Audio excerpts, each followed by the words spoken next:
할렐루야. 2025년 새해 첫 주일 하나님 앞에 나와 예배하는 우리 모든 해림의 예배자들에게 하나님의 크신 은혜와 평강이 함께 하시기를 축원합니다. 우리 모든 성도들 새해에 우리 하나님의 축복이 가득하시기를 축원합니다. 새해 첫 주간을 지나고 우리는 오늘 새해 첫 주일을 맞아 주의 성전에 올랐습니다. 여러분 새해 첫 주간을 어떻게 보내셨는지요? 아마 분주하게 보내신 분도 계시고 조용히 기도하며 새해를 설계한 분들도 계실 줄로 압니다. 우리는 감사하게도 송구영신 예배를 통해서 한 해를 예배 가운데 마무리하고 예배 가운데 새해를 시작할 수 있었습니다. 지난 송구영신 예배의 은혜와 감동을 지금도 가지고 있습니다.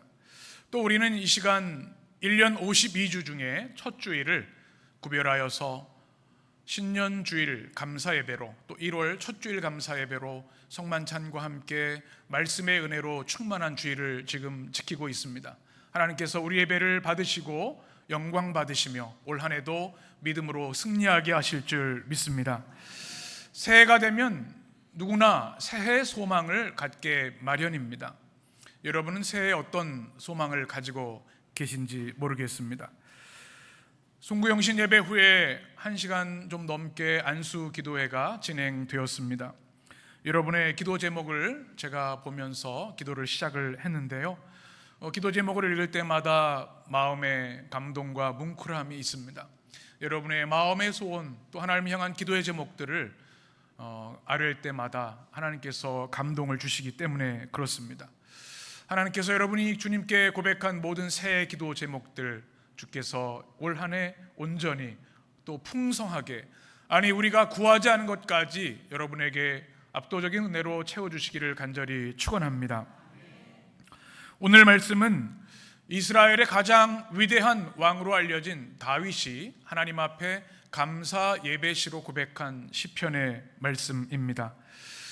다윗은 이스라엘 역사 중에 가장 강력한 권력과 또 부와 명예를 가졌던 왕이었습니다.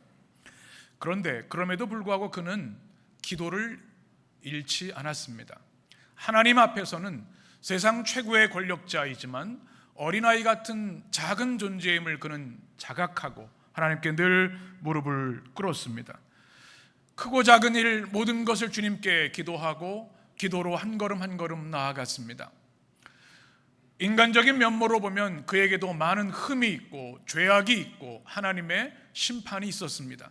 그럼에도 불구하고 예배자로서의 다윗을 우리가 흠모하고 그의 신앙을 우리가 담고자 하는 것은 그의 모든 중심에 기도와 예배가 있었다는 사실입니다. 그가 모든 것이 흥할 때도 그가 죄악으로 인해 하나님의 무서운 심판을 당할 때도 그는 기도의 자리를 떠나지 않았고 예배의 자리를 떠나지 않았던 것이죠. 이 시편 131편을 그 후손들이 많은 예배자들이 성전에 올라가면서 이 찬양을 노래로 신앙의 고백으로 고백했습니다. 하나님 우리도 다윗처럼 감사 예배자로 살기를 원합니다. 우리 인생이 순례자일진데 성전을 향해 하나님을 향해 나가는 이 모든 발걸음이 이 다윗의 시편처럼 하나님께 영광이 되게 하여 주옵소서 이렇게 기도했던 것이죠. 오늘 131편은 성전 순례 시편에 속하는 말씀입니다. 우리가 지난해 말에 나눴던 말씀처럼 우리 모두는 순례자인 것을 분명히 기억해야 합니다. 세상에는 두 종류의 사람이 있죠. 순례자로 사는 사람이 있고 관광객으로 사는 사람이 있습니다. 여행자로 사는 사람은 세상에 이곳저곳 보기 좋고 맛있는 것을 즐기며 그저 목적 없이 그것을 쫓아 살아갑니다. 그러나 순례자는 다릅니다. 목적지가 분명합니다. 우리의 본향인 영원한 천국을 향해 비가 오나 눈이 오나 우리가 형통할 때도 참혹한 슬픔 가운데 있을 때라도 우리는 그 순례의 발걸음을 멈추지 않는 것이죠. 우리가 영원한 천국을 향해 한 걸음 한 걸음 걸어간다고 하는 사실, 이것이 우리의 거룩한 운명이고 우리 계신 축복의 삶임을 기억하셨으면 좋겠습니다. 그런데 순례의 길을 걸어갈 때 많은 장애물들이 있습니다. 우리 시편의 말씀들을 나눴던 것처럼 맹수들이 공격하기도 합니다. 사단 마귀가 하나님께 가까이 가는 것을 방해하기도 합니다. 또 사막과 광야의 여러 가지 환경들이 우리를 낙심하게도 합니다. 적들이 공격하고 맹수가 생명을 위협하기도 합니다. 그럼에도 불구하고 우리는 걸어가야 되는데, 그러게 하기 위해서는 기도 없이는 우리는 그 광야를 지날 수 없습니다. 순례자의 영성은 기도의 영성이라는 사실입니다. 오늘 말씀을 통해서 우리는 2025년 한 해를 기도로 살아가야 할 텐데, 어떤 기도를 드리며 나가야 될지, 순례자들의 기도를 우리가 두 가지 마음에 새기고 올 한 해 믿음 안에 승리하기를 원합니다. 첫 번째, 순례자의 기도, 우리들의 기도는, 우리 자막을 보여주시면 우리 함께 한 목소리로 기도하는 마음으로 같이 읽겠습니다. 버릴 것을 버리게 하여 주옵소서. 아멘. 여러분, 혹시 새해 맞아서 집안 대청소를 하신 분이 계십니까? 청소를 잘 안 하시는 것 같은데, 보통 새해를 맞으면 이제 산뜻하게 새해를 시작하자, 그래서 찌든 때를 닦아내고 버릴 것을 버리고 청소를 하죠. 그러면 얼마나 산뜻한지 몰라요. 다 청소 잘 하실 줄 알았는데 대답이 없으신 거 보니까 오늘 주일 오후라도 좋습니다. 한번 청소를 해보십시오. 얼마나 그 기분이 산뜻해지는지 모릅니다. 우리가 예수님을 믿고 그리스도의 사람이 된다고 하는 것은 매우 중요한 변화를 우리에게 초래합니다. 우리가 예수님을 나의 주님과 구원자로 우리 고백할 때, 나의 왕으로 고백하게 되면 나의 주인이 내가 아닙니다. 주님이 나의 주인이시고 주님만이 나의 왕이시고 우리는 그분의 종이 되는 것이죠. 주님이 명하시는 대로 우리는 살아가야 합니다. 그러기 위해서는, 진정한 그리스도인이 되기 위해서는 우리가 선결 조건이 있는데, 우리의 옛 모습을 벗어버리는 것, 버릴 것을 버리는 것에서 시작된다는 사실을 기억해야 합니다. 복음서에 보면 예수님께서 제자들을 부르실 때 동일한 패턴이 있습니다. 뭡니까? 다른 설명하지 않습니다. 너 나 따라오면 내가 연봉 얼마를 주고 어떤 베네핏을 주고 뭘 보장해 줄 게가 아닙니다. 그냥 나를 따르라, 그 한마디입니다. 주님의 말씀에 위엄과 영광에 압도된 제자들은 다른 말 하지 않습니다. 성경은 동일하게 복음서에 기록하죠. 모든 것을 버려두고 주를 따르니라. 우리가 예수님의 제자가 된다고 하는 것, 그리스도인이 된다고 하는 것은 복잡하고 형이상학적인 것이 아닙니다. 우리의 삶이 주님을 따라 나서는 겁니다. 주님 믿기 이전의 것들을 버리고 새로운 삶을 결단하는 것이 크리스찬의 삶의 시작이라는 사실입니다. 그래서 주님의 부르심에는 완전한 복종, 순종만 있을 뿐입니다. 올 한 해 시작하면서 우리 해림의 성도들의 삶 속에 여러 가지 소원도 있고 바람도 있겠지만, 여러분이 진실한 주님의 제자로 살아가는 한 해가 되셨으면 좋겠습니다. 신실한 제자로, 주님이 나를 따르라 하실 때 내 모든 것을 버리고 주님을 따르겠습니다 고백할 수 있는 우리 성도들이 되었으면 좋겠습니다. 그래서 우리 성도들의 삶, 예수 그리스도로 인해서 십자가의 옛사람이 죽고 새 생명을, 새로운 존재로, 새로운 피조물로 사는 사람들에게는 우리 삶의 목적 지향성이 다릅니다. 순례자가 영원한 천국을 향해 나아가는 것처럼 우리는 오직 하나님의 나라와 의를 위하여 살아갑니다. 하나님 중심의 삶, 신실한 제자의 삶에는 꼭 필요한 세 가지 기준이 있습니다. 첫 번째는 주일 성수의 삶입니다. 예수를 믿는다고 하는 것은 주일의 사람이 되는 것입니다. 내가 예수님을 나의 왕으로, 주님으로, 구원자로 고백하는 순간 우리는 주일에 교회에 가는 것이죠. 이것은 가장 기본이고 가장 중요한 원칙입니다. 그런데 주일에 교회에 오는 것이 쉽지 않습니다. 버릴 것을 버리지 않으면, 믿음의 원칙을 지키지 못하면 주일을 지킬 수가 없습니다. 우리는 부활의 증인들이고 부활의 공동체로 살아갑니다. 사람들이 토요일을 안식으로 지키는 이단들이 있습니다. 그런데 우리 그리스도인들은 토요일이 아니라 주님 부활하신 주일을 주일 축제 예배로 드립니다. 왜냐하면 우리 신앙의 심장이 주님의 부활에 있기 때문에 그렇습니다. 우린 예수님의 십자가의 능력과 은혜로 구원받은 하나님의 백성들입니다. 그런데 더 중요한 것은 이 땅에 살아가는 동안 부활의 승리와 영광과 능력을 가지고 살아가야 되는 것이죠. 이를 위해서 우리는 초대교회 모든 성도들이 생명을 걸고 주님 부활하신 주님의 날 성전에 모여 예배를 드렸습니다. 이것이 그리스도인들의 첫 번째 원칙이 되어야 합니다. 올 한 해 52주가 시작됩니다. 여러분 52주 주일 성수할 수 있기 위해서 여러분 꼭 사모하며 기도하시기 바랍니다.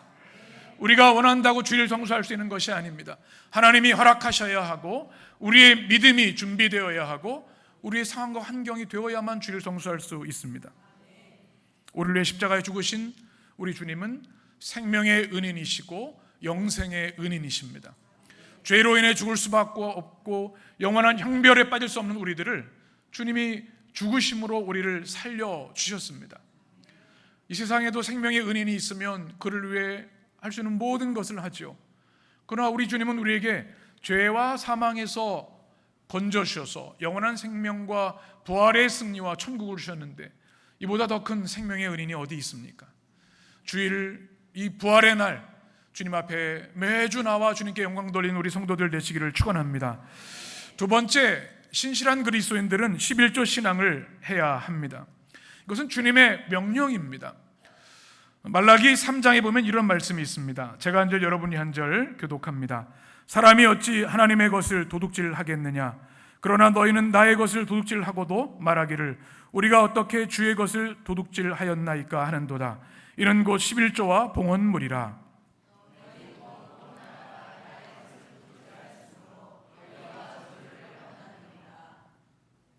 10절 함께 만군의 여호와가 이르노라 너희의 온전한 11조를 창고에 들여 나의 집에 양식이 있게 하고 그것으로 나를 시험하여 내가 하늘문을 열고 너희에게 복을 쌓을 곳이 없도록 붙지 아니하나 보라. 아멘. 말라기 3장의 말씀은 이스라엘의 총체적인 타락 상황 가운데 주어진 하나님의 말씀이었습니다. 하나님의 선민 백성의 타락의 중심에는 예배의 붕괴에 있었습니다. 예배의 붕괴의 그 핵심에는 11조와 봉헌물의 타락에 있었습니다. 이스라엘 백성들이 11조를 안 한 것이 아닙니다. 오늘 성경의 핵심 단어는 온전한 11조입니다. 11조를 했지만 형식적인 11조를 드렸습니다. 하나님은 그것을 노여워하셨고 온전한 11조를 회복하라고 말씀하십니다. 하나님이 11조를 명하신 것은 우리에게 경제적 부담을 주시게 하신 것이 아니고 우리를 축복하기 위함이십니다. 그래야 우리의 삶이 물질의 노예에서 하나님 중심의 삶을 살 수 있기 때문에 이 헌금은 믿음의 훈련입니다. 그래서 무너진 이스라엘 백성이 회복되는 가장 중요한 방편으로 11조와 봉헌물을 회복하라고 주님은 말씀하셨습니다. 11조가 무너지니까 성전 예배를 드릴 수가 없습니다. 레위인들이 생활을 할 수가 없습니다. 그러니 교회 성전 일을 내려두고 다른 일을 잡아 떠나기 시작하면 어떻게 예배를 제대로 드릴 수 있겠습니까?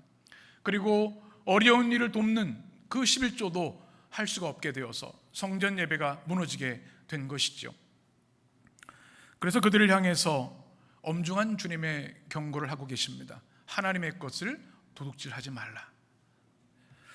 그러고 주님께서 온전한 11조를 드리면 주님께서 하늘문을 열고 복을 쌓을 것이 없도록 채우신다고 말씀하고 있습니다.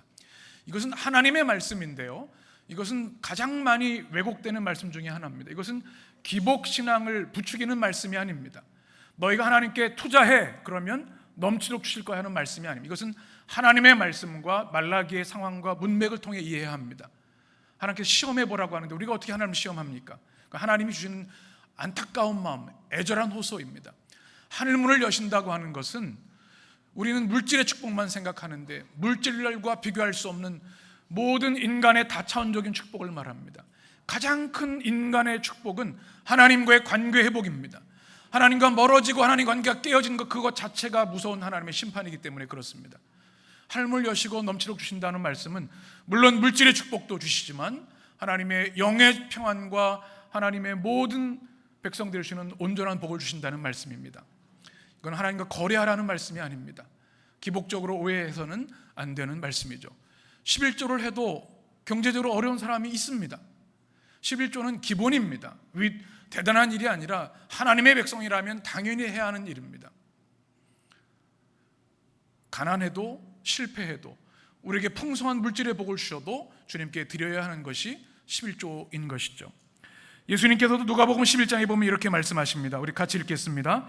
화 있을진저 너희 바리새인이여, 너희가 박하와 은향과 모든 체조의 11조는 들이되 공의의 하나님께 대한 사랑은 버리는도다. 그러나 이것도 행하고 저것도 버리지 말아야 할지니라. 아멘. 바리새인들은 오늘 보면 박하, 은향, 모든 채소 11조를 드렸습니다. 구약 레위기와 민수기에 보면 11조 규정이 있습니다.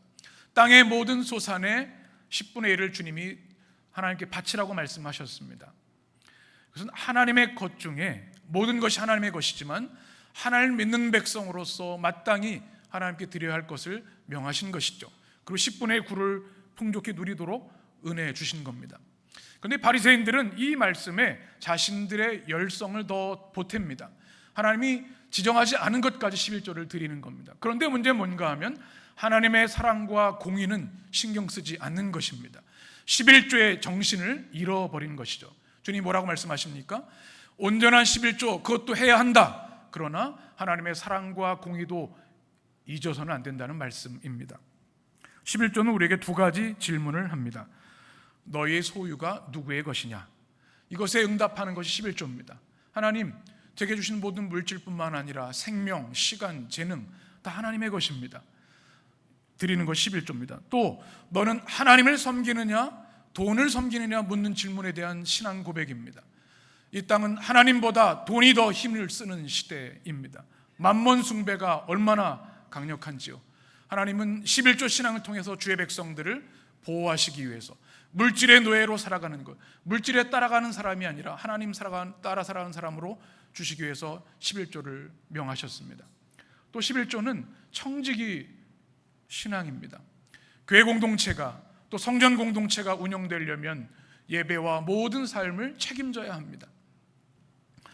우리 성도들 가운데는 11조 얘기하면 부담스러워하는 분들이 계실 겁니다. 당연히 부담스러울 수 있습니다. 여러분 그걸 위해서 기도하시기 바랍니다. 주님의 명령이고 우리가 하나님께 드릴 수 있는 믿음을 위해서 우리는 기도해야 할 줄 압니다. 11조는 10의 1도 중요하지만 10의 9도 중요합니다. 구약에는 10의 3을 드렸습니다. 그런데 우리가 이 성령 시대에는 10의 1조를 주님께 가장 먼저 구별하여 드립니다. 쓰고 남은 것 드리는 게 아닙니다. 먼저 구별하여 드리는 것입니다.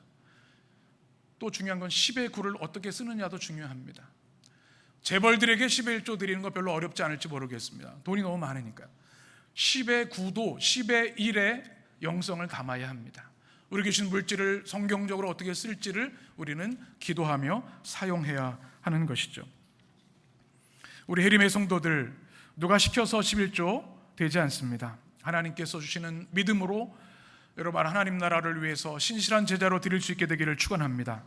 또 신실한 주님의 제자들은 주일 성수와 11조 신앙망보다 더 중요한 매일 주님과 동행하는 삶을 살아야 합니다.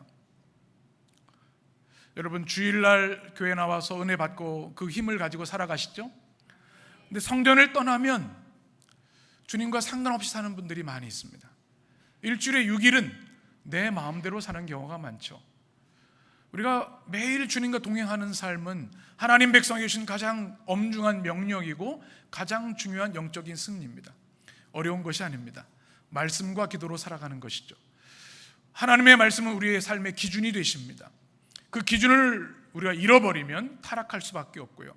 하나님의 말씀은 우리의 영의 양식이고 능력이 되십니다. 여러분 매일 말씀을 읽게 되시기 바랍니다. 매일 아침 예배 여러분 구별하여 드리시기를 바랍니다. 맥체인 성경 통독이 시작되고 있습니다. 여러분 매일 말씀을 읽으셔야 합니다. 그래야 내가 지금 어느 길로 가는지, 내가 금해야 되는 것이 무엇인지, 하나님이 원하신 뜻이 무엇인지 분별할 수 있습니다. 기도도 마찬가지입니다. 영적 호흡이죠. 여러분 그래서 1년 365일 매일 주님과 동행하는 성도들이 되시기를 축원합니다. 그런데 문제는 이 세 가지를 우리가 너무나 중요하고 우리가 해야 할 것을 마땅히 알면서도 못할 때가 많다는 것입니다. 왜 그럴까요? 세상에 유혹이 많기 때문에 그렇습니다. 사탄이 방해하기 때문에 그렇습니다. 믿음으로 결단하지 못하기 때문입니다. 오늘 다윗은 하나님 중심의 삶을 살기 위해서는 세 가지를 반드시 버려야 된다고 말씀합니다. 1절 말씀, 그래야만 하나님 중심의 삶을 살 수 있기 때문에 그렇습니다. 같이 읽겠습니다. 너 여호와여, 내 마음이 교만하지 아니하고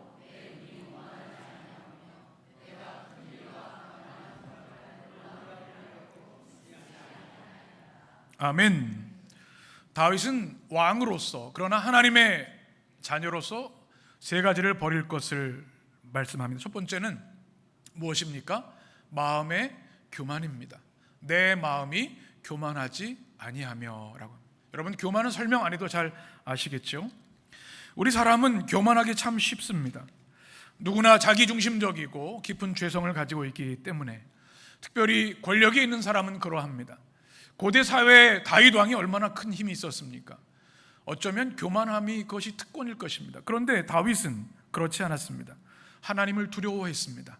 그래서 자신의 마음에 터럭만한 교만도 버리겠습니다라고 결단하고 있습니다. 이것이 우리의 고백이 되었으면 좋겠습니다. 역대하 26장에 보면 우시아 왕에 대한 이야기가 있습니다. 교만이 얼마나 무서운 것인지. 16절에 보면 그가 어떻게 해요? 강성하여짐에 그의 마음이 교만하여. 역대하 26장에서 말씀하고 있습니다. 가장 부강한 시대를 살고 있습니다. 그러니까 두려운 것이 없어졌습니다. 심지어 하나님 앞에서, 성전 안에서 제사장만 할 수 있는 분향을 왕이 하려고 하다가 제사장들과 또 큰 소리를 내게 됩니다. 그렇게 되었을 때 하나님께서 그 이마에 나병을 주셨고 그를 주님께서 치셨습니다. 교만이 얼마나 무서운가. 잠언 18장이 이렇게 말씀합니다. 같이 읽겠습니다. 사람의 마음의 교만은 멸망의 선봉이요 겸손은 존귀의 앞잡이니라. 여러분, 교만이 다른 것이 교만이 아닙니다. 하나님의 하나님 되심을 인정하지 않는 것, 하나님을 경외하지 않는 것, 매일 우리의 힘으로 살아갈 수 있다고 믿고 살아가는 것이 교만입니다. 매일 하나님 말씀 없이 살아가는 것, 기도하지 않고 살아가는 것, 이 모든 것 또한 교만임을 기억해야 합니다. 올 한 해 다윗처럼 하나님, 제 마음속에 교만함이 떠나가게 하여 주옵소서. 여러분의 기도가 되시기를 축원합니다. 두 번째는 오만한 눈입니다. 내 눈이 오만하지 아니하며 라고 말씀합니다. 교만의 연장선상에 있는 동일한 의미입니다. 특별히 교만은 눈과 태도를 통해 나타납니다. 그래서 다윗은 내 눈이 오만하지 않게 되기를 원합니다. 기도하고 있습니다. 또 세 번째는 허황된 일을 버리겠다고 말합니다. 오늘 말씀 보면 두 가지 일을 다윗이 하지 않겠다고 고백합니다. 첫 번째 뭡니까? 큰 일입니다. 그리고 감당하지 못할 놀라운 일을 하려고 애쓰지 않겠다고 하나님께 기도합니다.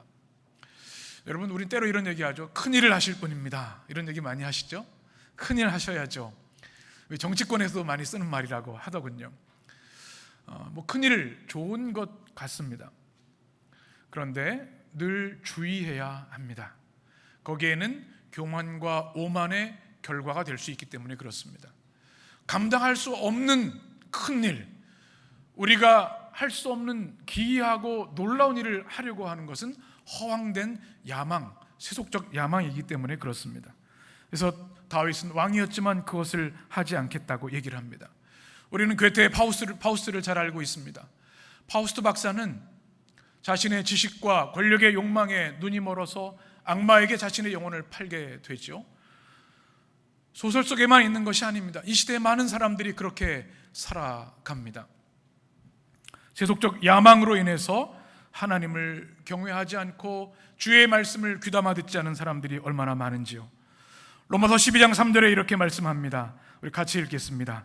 내게 주신 은혜로 말미암아 너희 각 사람에게 말하노니 마땅히 생각할 그 이상의 생각을 품지 말고 오직 하나님께서 각 사람에게 나눠주신 믿음의 분량대로 지혜롭게 생각하라. 아멘. 이 말씀이 여러분에게 아멘이 되시기를 축원합니다. 우리에게 끊임없이 우리 속에 세속적인 욕망들이 끌어오릅니다. 옆집이 누가 그런데, 누구 엄마가 뭐 한대, 그런 얘기를 들으면 그리스도인임에도 불구하고 세상적 야망에 마음이 빼앗겨 그것을 추구하는 마음으로 평안을 잃어버린 일들이 얼마나 많은지요. 그래서 우리가 하나님 중심에 살기 위해서는 이 세 가지를 버려야 합니다. 마음의 교만, 눈에 오만, 허황된 일과 야망들을 버려야 합니다. 여러분 가지치기 해보셨죠? 사진을 한번 보시면 우리 교회도 화단에 우리들 권사님들, 집사님들이, 장로님들이 교회 꽃들, 나무들 가지치기를 합니다. 모르는 사람은 왜 멀쩡한 걸 잘라내냐고 하지만 식물의 성장의 원리를 아는 사람은 잘라냅니다. 유진 피터슨 목사님이 한길 가는 순례자라는 책에서 자신의 정원 이야기를 하는 글을 읽어보았습니다. 장미나무에 장미꽃이 너무 많이 핍니다. 그리고 점점 이 가지들이 무성해져서 담장을 덮을 정도입니다. 그래서 그냥 놔뒀더니 그 다음에는 장미가 몇 개 피지 않고 아주 소박하게 피고 만 겁니다. 그래서 한 것이 가드닝 공부입니다. 하기 시작한 것이 뭐냐면 가지를 치는 겁니다. 가지를 치었더니 잘라냈더니 그 다음에 탐스러운 장미가 풍성하고 아름답게 맺혔다는 이야기를 합니다. 우리에게도 우리 삶의 가지치기가 필요합니다. 버려야 할 것을 잘라내는 결단이 필요하다는 것이죠. 올 한 해 새로운 한 해의 승리를 위해서, 하나님 중심의 신실한 삶을 위해서 우리가 주일을 온전히 성수하고 11조 신앙을 회복하고 매일 주님과 동행하는 삶을 위해서 우리가 잘라내야 할 것들을 잘라낼 수 있는 믿음의 결단이 있게 되기를 간절히 축원합니다. 두 번째 기도 함께 따라하겠습니다. 믿음이 성장하게 하옵소서.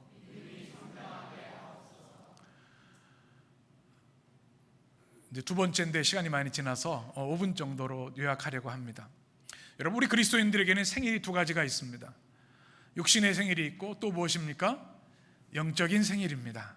그것은 우리의 세례받은 날이기도 하고 여러분이 하나님을 인격적으로 만난 날이 되기도 합니다. 처음 교회 나온 일도 우리가 새로운 생일이 될 수 있습니다. 그것은 그 누가 평가하거나 아니라고 말할 수 없습니다. 각자 다를 뿐입니다. 그런데 분명한 것은 우리 그리스도인들은 주님 안에서 새로운 탄생을 경험한다는 것입니다. 탄생은 경이로운 일이고 축복의 사건입니다. 그런데 중요한 것은 태어난 이후에 성장하는 것입니다. 우리 아이들을 향한 부모의 마음은 동일합니다. 아이들이 건강하게 잘 자라는 겁니다. 그런데 아이들이 15살이 되었는데 젖병을 물고 있다면 어떤 마음이 드겠습니까?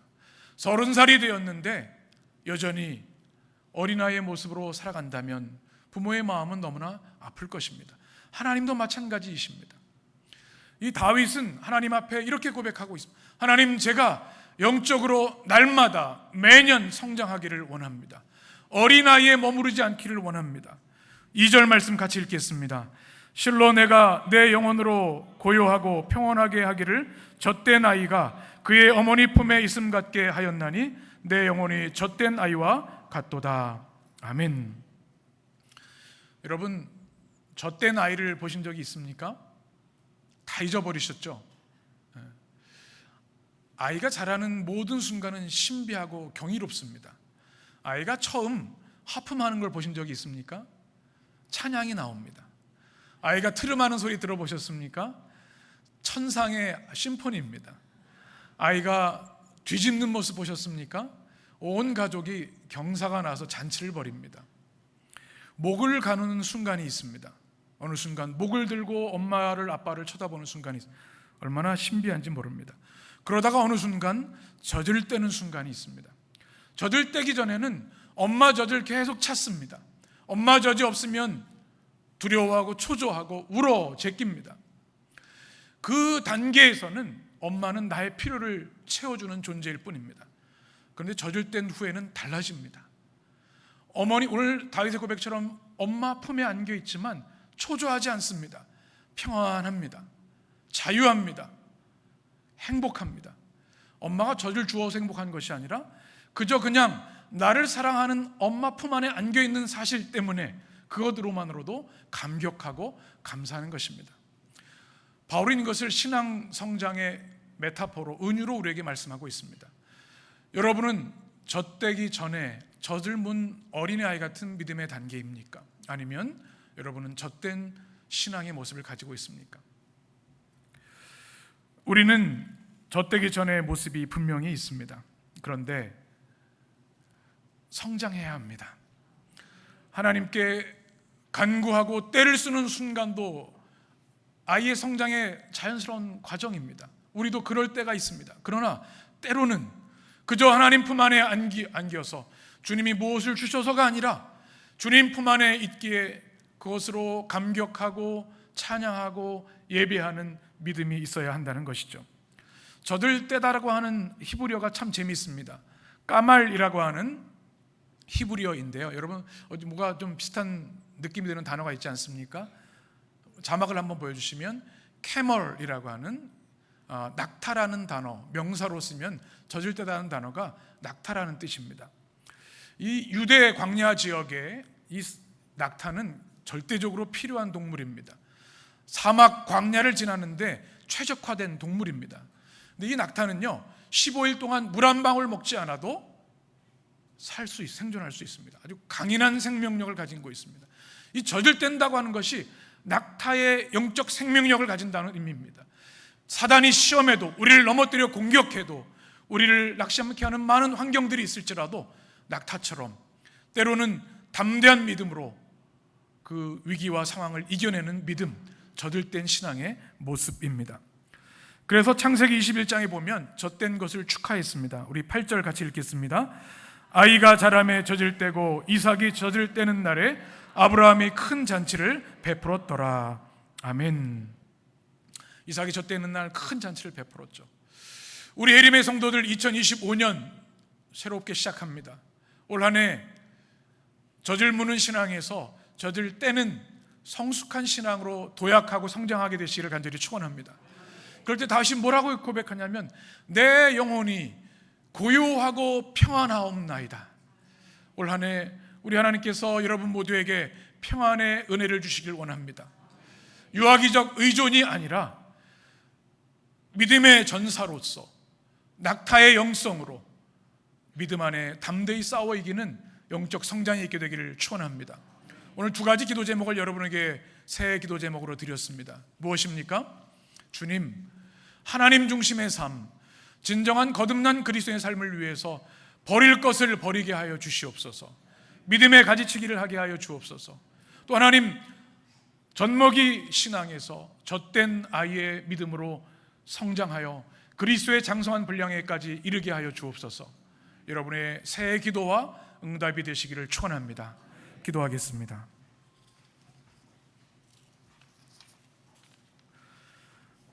생명의 주 하나님, 오늘도 주님의 말씀으로 우리를 새롭게 하시고 은혜와 성령으로 충만케 하시니 감사와 찬양을 올려드립니다. 새해를 시작하는 순례자의 기도를 우리에게 말씀해 주셨습니다. 하나님, 믿음의 순례길을 갈 때 많은 장애물들이 있습니다. 세상 유혹 시험이 있고 사단의 유혹과 공격이 있습니다. 우리의 탐욕과 욕심이 있습니다. 주님이 명하신 믿음의 기초의 삶을 회복하는 올 한 해 되기를 원합니다. 우리 예림의 성도들 52주시를 성수할 수 있는 믿음과 환경을 허락하여 주옵소서. 온전한 11조로 주시는 하나님의 놀라운 영적인 자유와 평안과 믿음의 승리가 있게 하여 주옵소서. 매일 매순간 말씀과 기도로 살아가 주님과 동행하는 승리가 있게 하여 주옵소서. 이를 방해하는 모든 것들을 우리가 버리고 가지치게 하여서 주님이 원하시는 거룩한 삶에 초점을 두고 믿음 안에 살아가게 하여 주옵소서. 또한 우리의 믿음이 성장하기를 원합니다. 이제부터 어린아이가 되지 않게 하시고 범사의 그리스도께까지 자라는 주님의 거룩한 믿음의 대장부디 되도록 축복해 주옵소서. 예수님의 이름으로 기도합니다. 아멘.